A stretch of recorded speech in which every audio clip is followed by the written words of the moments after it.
Well, good morning, traders. Well, debt ceiling issues finally seen to be put at rest. So we saw a broad rally in US and global markets last week. A big move up on Friday.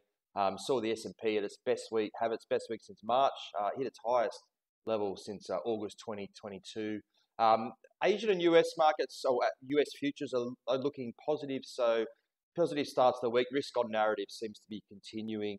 US data is fairly light this week, a bumper week next week with FOMC, but we do have two central banks with rate decisions, that being the RBA from Australia and the Bank of Canada. The RBA is on Tuesday.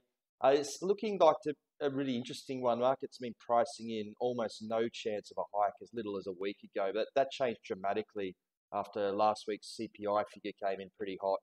Markets are now pricing about 38% chance of another 25 basis points out of the RBA on Tuesday. Tough one to call. With that inflation figure, it was a monthly figure. Maybe there's a thought that they'll pay more attention to the quarterly figure in August, but it'll be hard for the RBA to sit on the sidelines with that inflation figure. So definite possibility of a 25 basis point hike.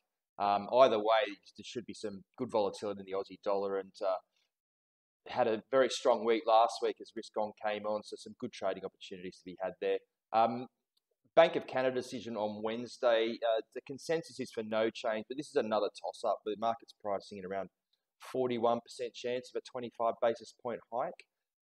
The last raise in January, and they've held at 4.5% since then, but their last statement did warn that they were prepared to raise rates again if needed, and we've seen some pretty strong figures out of Canada with GDP, labour market, also the CPI figure being quite high. So certainly a possibility. If not a hike, certainly a hawkish pause would be a likely scenario. So we should see a bit of a bullish tailwind under the Canadian dollar, which is also being helped greatly by oil prices this morning, which we'll get into now.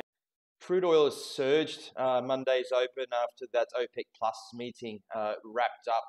The members in Vienna agreeing to extend crude production cuts into 2024, and Saudi Arabia making an additional voluntary 1 million barrel per day production cut. So we saw US crude gapping up around 3% at the open this morning. Output cuts and the risk on narrative this week should give some strong support to oil this week.